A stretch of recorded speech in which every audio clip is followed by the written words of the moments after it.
Dieses Top ist wahrscheinlich das perfekte Anfängerprojekt. Alles, was du dafür beherrschen musst, sind nämlich nur rechte Maschen, linke Maschen und Maschen abketten.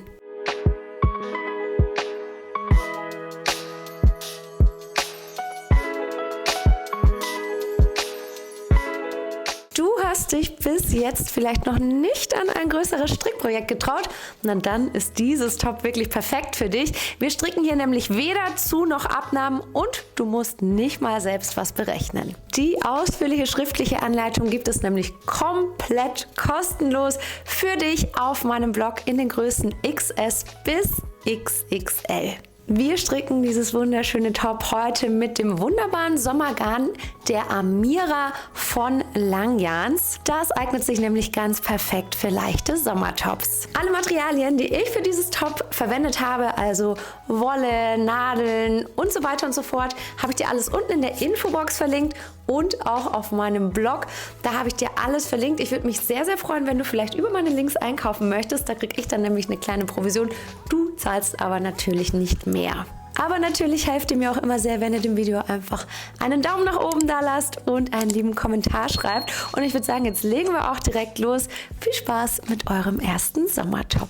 Wie gerade schon erwähnt, stricken wir das Top mit der Amira von Langjans.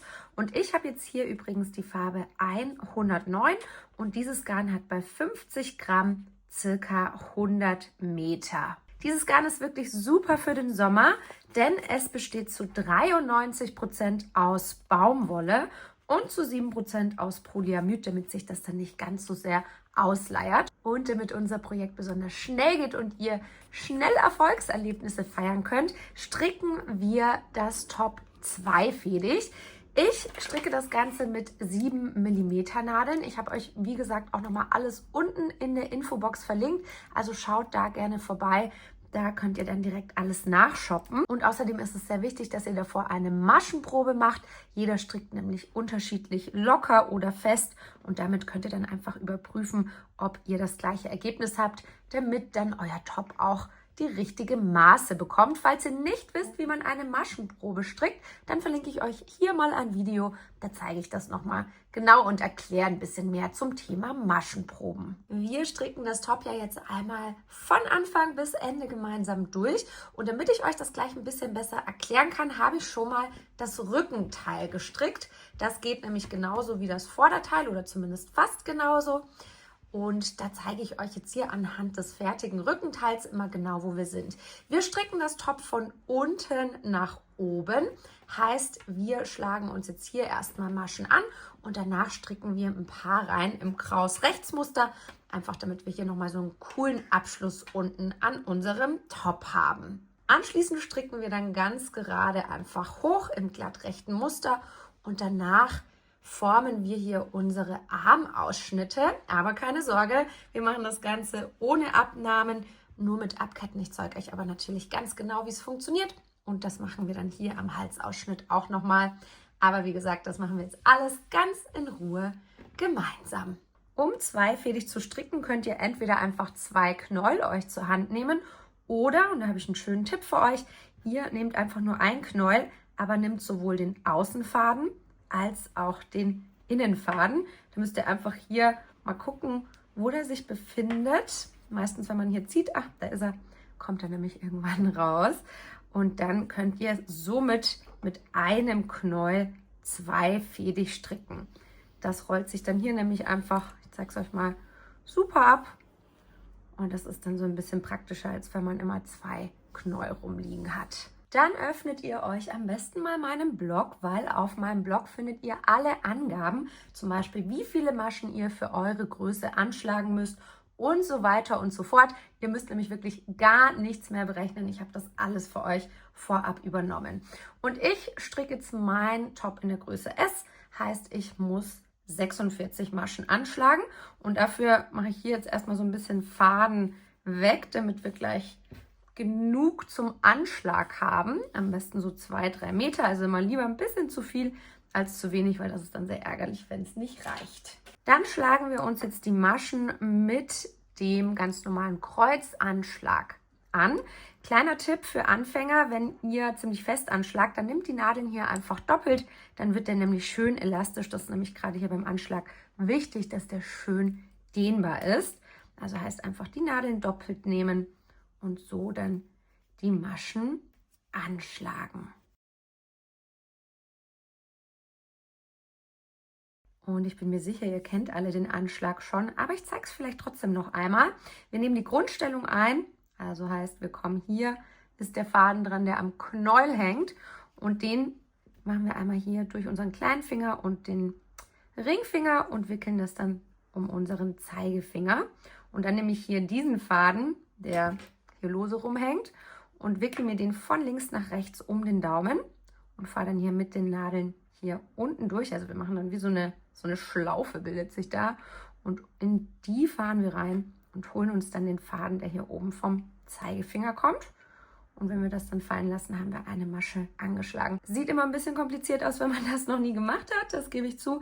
Aber da kommt man ziemlich schnell rein. Falls euch das ein bisschen zu schnell geht, dann am besten da einfach noch mal ein bisschen üben und ein extra Tutorial dazu anschauen. Und jetzt schlagen wir erstmal noch die restlichen Maschen an. Wenn ihr dann alle Maschen für eure Größe angeschlagen habt, dann könnt ihr euch diese eine Nadel hier einfach wieder rausziehen. Und am besten zählt ihr auch nochmal nach, ob die Anzahl wirklich stimmt. Und achtet darauf, da wir zweifädig stricken, sind immer zwei so ein Dings hier, ist natürlich dann eine Masche. Ne? Ich zeige euch das jetzt gleich nochmal ein bisschen genauer. Wir drehen uns die Arbeit jetzt erstmal um und stricken die erste Reihe ganz normal rechts ab. Wir wollen ja jetzt nämlich dieses krausrechte Muster und dafür stricken wir einfach in jeder Reihe rechte Maschen. Also denkt daran, wie gesagt, diese zwei Teile hier, das zählt wie eine Masche, weil wir den Faden ja doppelt haben. Und dann fahren wir hier einfach beide durch. Beim Rechtsstricken ist der Faden immer hinter der Arbeit und stricken die Masche ganz normal rechts ab. Wir machen übrigens auch keine Randmaschen oder irgendwie sowas. Wir stricken einfach immer in unserem Muster. Also heißt, wir kommen hier jetzt durch die nächste Masche.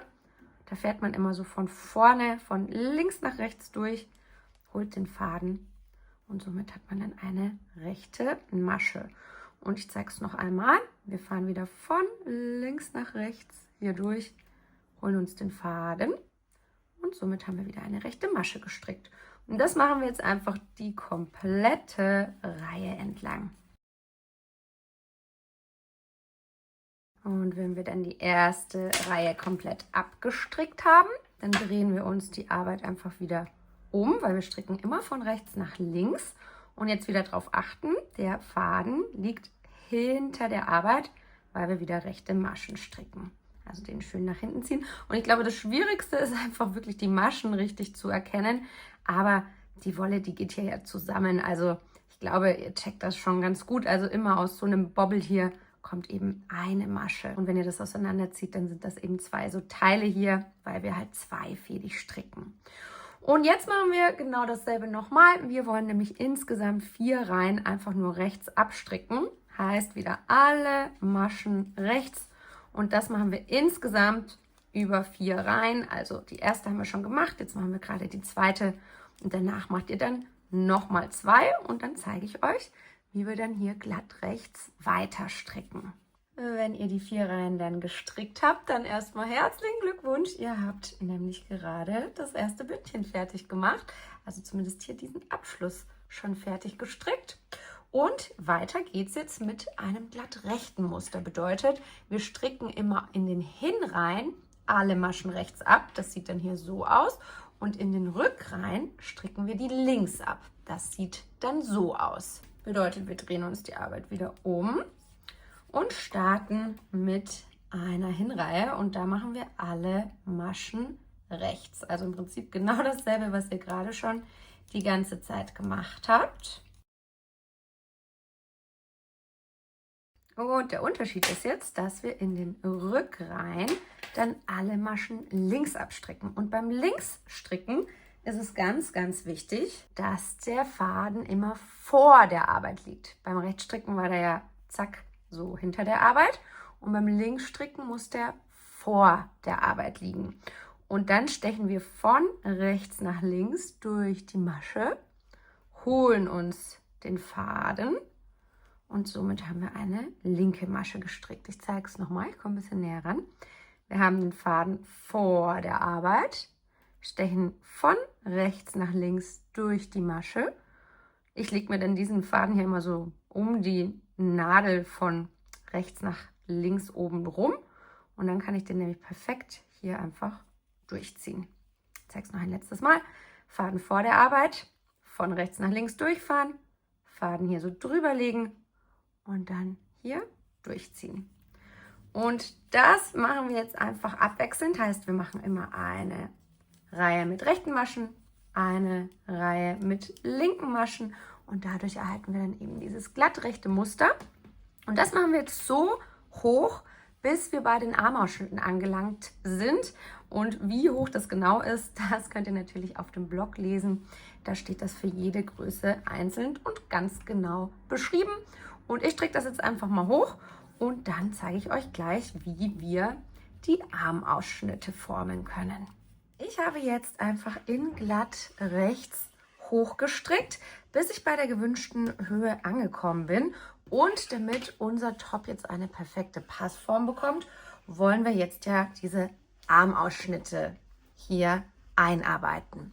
Aber wie versprochen, wir machen das nicht wie normalerweise mit Abnahmen, sondern wir machen es wirklich ganz simpel.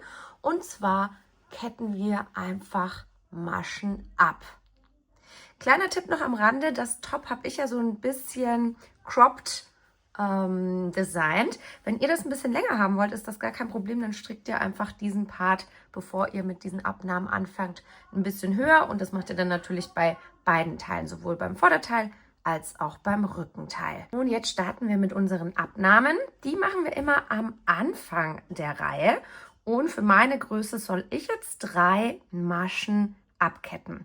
Und das geht wirklich ganz einfach. Wir stricken einfach eine Masche rechts ab, so wie ihr das kennt, und ziehen uns die so ein bisschen locker. Also, dass die hier so schön locker auf der Nadel liegt. Also nicht, dass das eng ist, nicht so, sondern schön locker.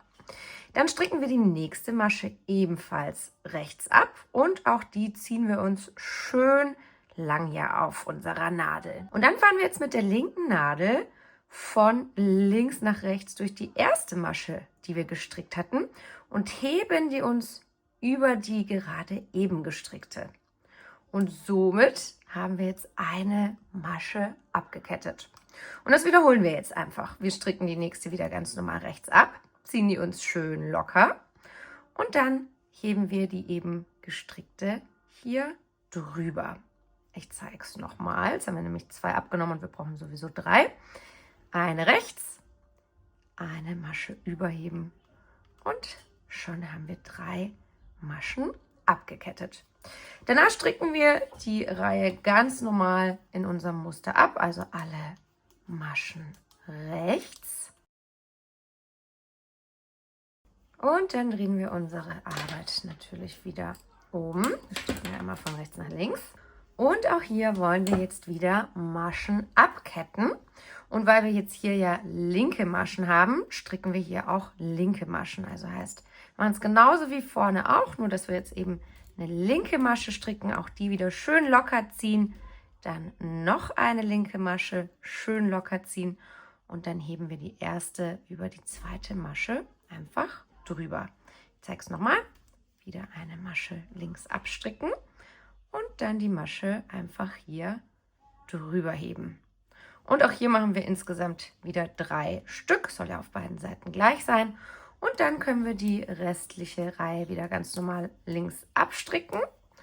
Und dann macht ihr einfach noch so viele Abnahmen, wie ihr bei eurer Größe benötigt, bis wir dann eben hier diesen schönen Armausschnitt durch unsere Abkettungen geformt haben. Und anschließend, wenn ihr die alle gemacht habt, dann stricken wir wieder einfach ganz normal gerade nach oben, also in glatt rechts, heißt in den Hinreihen alle Maschen rechts, in den Rückreihen alle Maschen links, bis wir bei unserem Ausschnitt angekommen sind. Und wie wir den machen, das zeige ich euch gleich.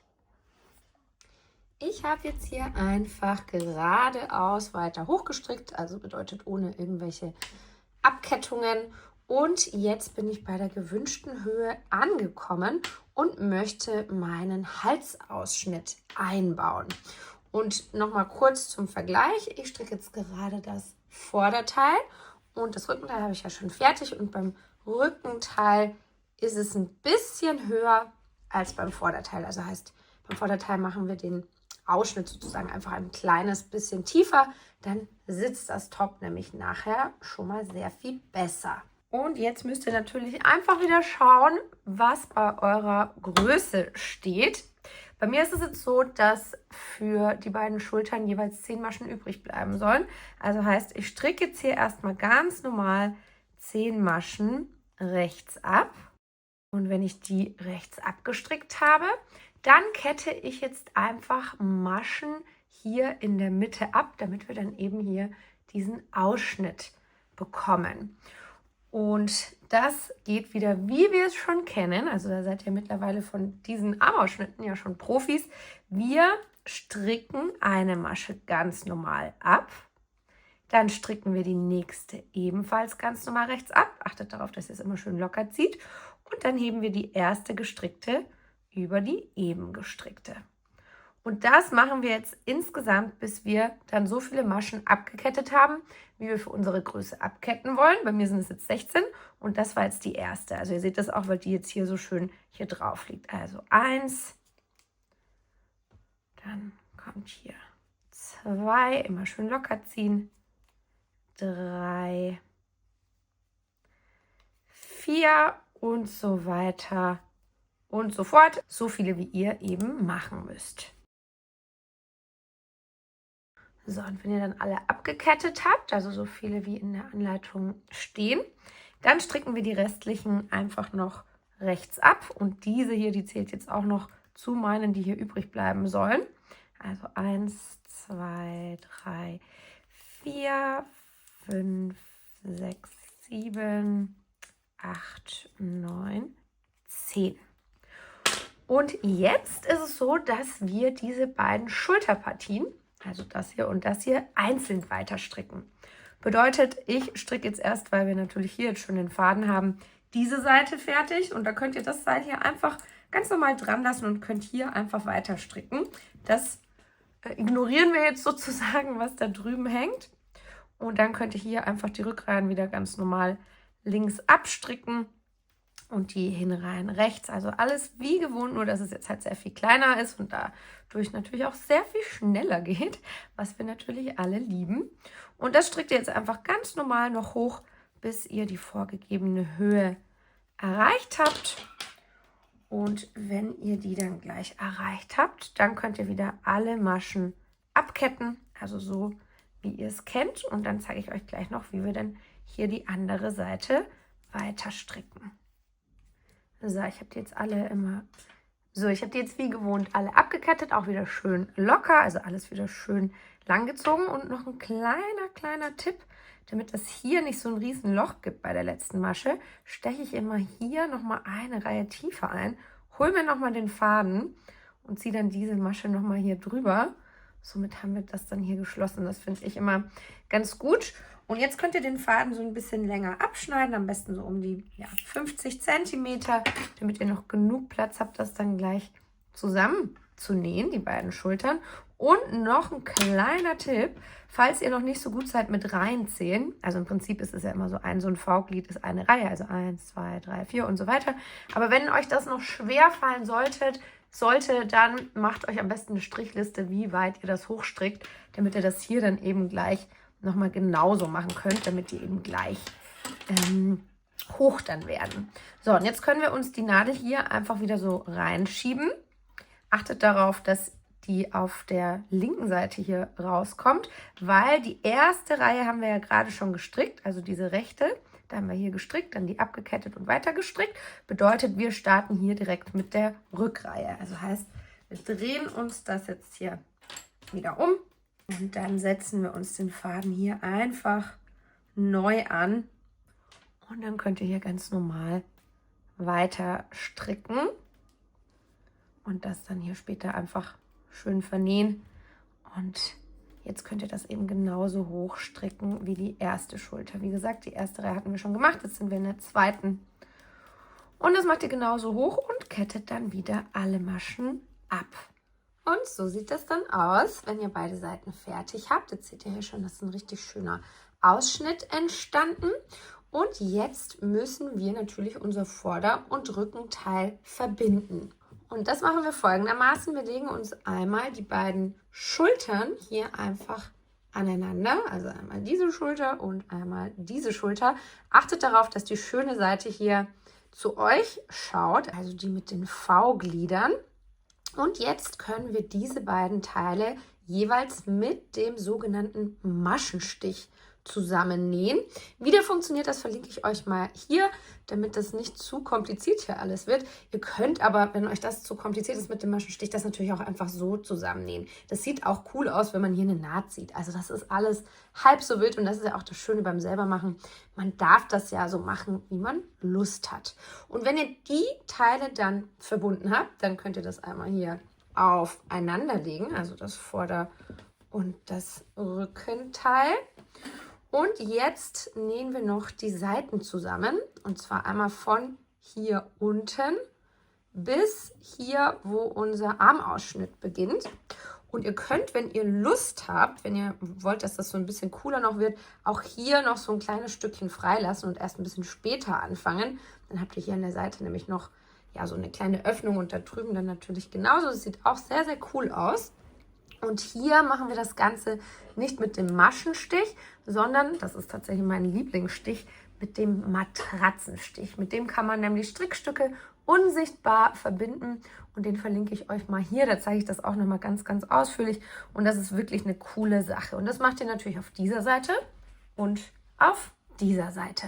Ich habe jetzt alles zusammengenäht. Hier einmal mit dem Maschenstich und dann hier einmal die Seiten mit dem sogenannten Matratzenstich. Und ich habe hier auch diese kleine Lücke offen gelassen. Das finde ich ganz süß. Und jetzt ist euer Top oder Polunder oder als was ihr es auch tragen wollt, im Prinzip auch schon fertig. Also ihr könnt das so lassen, wenn ihr wollt. Oder wenn ihr das nochmal schön abschließen wollt, damit ihr nochmal das gleiche Muster hier, also wie hier auch an den Armausschnitten und am Halsausschnitt habt, dann können wir jetzt nochmal hier rundherum jeweils Maschen aufnehmen. Ich habe jetzt dafür einfach ein kürzeres Seil genommen. Das ist jetzt ein 60 cm langes Seil und auch wieder die gleiche Nadelstärke. Und jetzt können wir einfach Maschen aus unserem Strickstück aufnehmen. Ich starte dafür immer an der Rückseite, dann fällt es nachher nicht so auf. Und hier gibt es noch eine kleine Faustregel, die ihr beachten solltet. Aus geraden Kanten, also etwa diese Anschlagskante hier, beziehungsweise diese Abkettkante, also sowohl Anschlag als auch Abkett, das sind alles gerade Kanten. Und hier auch, da nehmen wir immer aus jeder Masche eine Masche auf. Und aus seitlichen Reihen, also zum Beispiel hier das ganze Teil oder dann auch hier, also überall, wo eben in Reihen, wo die Maschen aufgenommen werden, da nehmen wir circa 3 Maschen aus 4 Reihen auf. Ich zeige euch das jetzt noch einmal kurz. Also ich starte immer einfach hier auf der Rückseite, steche einfach unter der letzten Masche ein, hole mir dann den Faden. Das geht bei der ersten manchmal so ein bisschen kompliziert. Falls es euch zu schwer geht, holt euch einfach eine Häkelnadel dazu, dann geht es einfacher. Und jetzt fahren wir einfach durch jede Masche. Also heißt immer die letzte. Achtet darauf, dass ihr die beiden Glieder hier verwendet. Also das ganze V-Glied.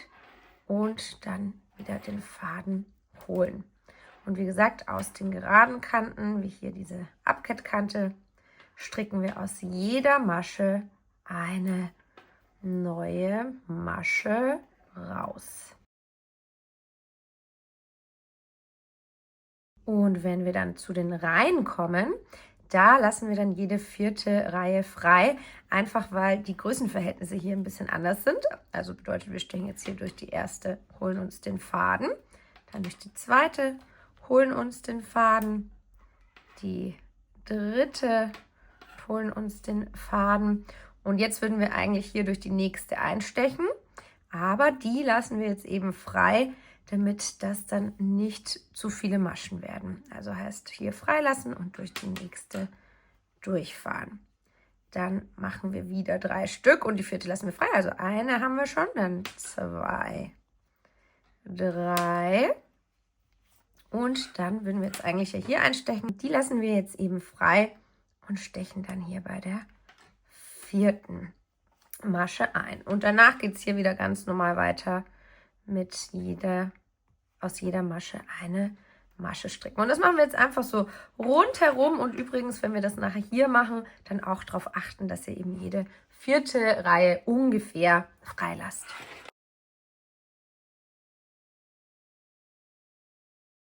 So, und dann habe ich jetzt hier einmal rundherum die Maschen aufgenommen. Und jetzt können wir zur Runde verbinden. Und ich mache das jetzt so, dass ich mir einen Maschenmarkierer noch einfüge, damit ich weiß, wo der Anfang meiner Runde sich befindet. Und jetzt stricke ich einfach eine Runde alle Maschen rechts.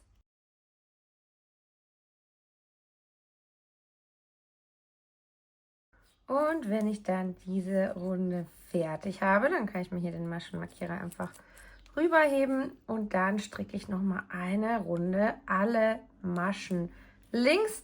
Dadurch bekommen wir dann nämlich wieder so einen kraus rechten Rand, den wir ja auch schon am Anfang von unserem Top gestrickt haben. So, und wenn ihr das dann rundherum gestrickt habt, dann könnt ihr alle Maschen abketten.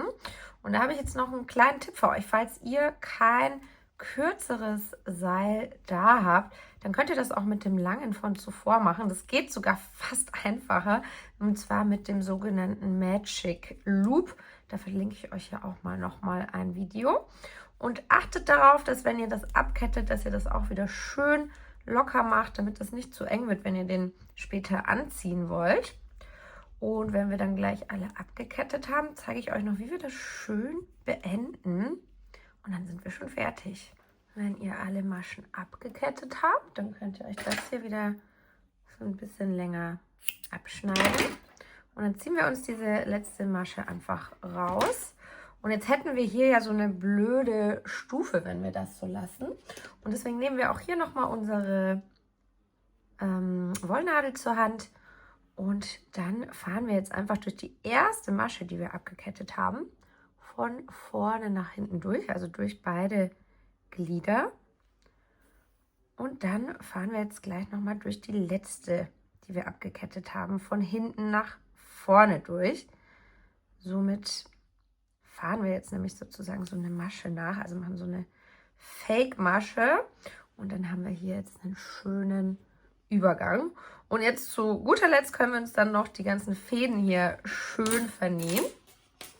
Jetzt zeige ich euch erstmal noch, wie der Kragen aussieht. Also so sieht das jetzt aus. Das ist jetzt sehr hübsch und passt natürlich auch nochmal gut als Abschluss. Und dasselbe machen wir jetzt noch an den Armausschnitten. Und fertig. Sobald ihr dann alle Abschlüsse fertig gestrickt habt, könnt ihr das Top nochmal in ein lauwarmes Wasserbad geben und anschließend im Liegen trocknen lassen. Oft ist es so, dass die Maschen sich dadurch dann nochmal ein bisschen gleichmäßiger legen. Wenn euch die Anleitung gefallen hat, dann würde ich mich wirklich riesig über einen Daumen nach oben und einen lieben Kommentar freuen und natürlich auch, wenn ihr meinen Kanal abonniert für weitere tolle Strickideen. Und falls ihr jetzt Lust habt auf weitere coole Sommeranleitungen, dann schaut unbedingt auf meiner Homepage vorbei. Da findet ihr ganz, ganz viele Anleitungen und außerdem gibt es da auch einen Online-Kurs Designe deinen eigenen Pullover, in dem ich euch Schritt für Schritt zeige, wie ihr künftig eure eigenen Designs ganz einfach selbst berechnen und auch designen könnt. Also schaut unbedingt vorbei und jetzt sage ich Tschüss, bis zum nächsten Mal.